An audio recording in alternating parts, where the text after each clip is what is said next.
आप सुन रहे हैं कपड़िया से SKR म्यूजिक की प्रस्तुति।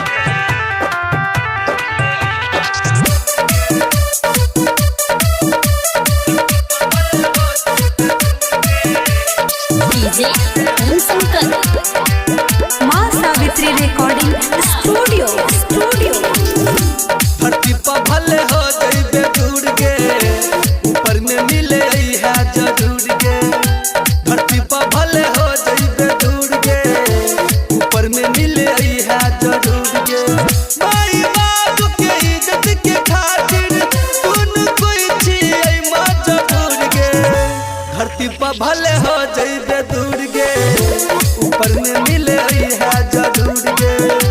धरती पर भले हो जइबे दूर गे, ऊपर में मिले है जरूर गे।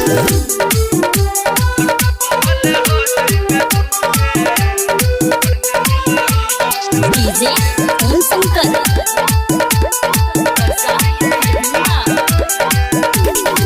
बेटी के फर्ज जानू तू निभई है, हमरा बिना तू ससुरा में रही है। हाँ, बेटी के फर्ज जानू तू निभई है, हमरा बिना तू ससुरा में रही है। हमर तो हर नहीं छूगे जानू, एमे कोनो कसूर गे। धरती पर भले हो जइबे दूर गे, ऊपर में मिले है जरूर गे। धरती पर भले हो जइबे दूर गे, ऊपर में मिले है जरूर गे।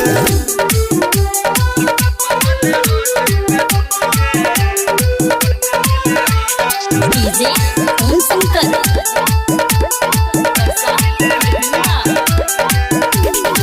मान ले जानू तू हमार बात गे, खुश रहा सुधीर सुमन के साथ गे।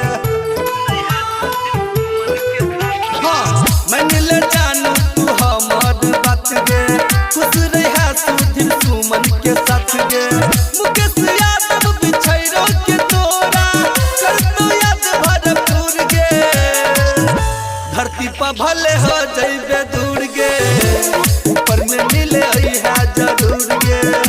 धरती पर भले हो जइबे दूर गे, ऊपर में मिले है जरूर गे। मान ले जानू तू हमार बात गे, खुश रहा सुधीर सुमन के साथ गे। हाँ, मान ले जानू तू हमार बात गे, खुश रहा सुधीर सुमन के साथ गे।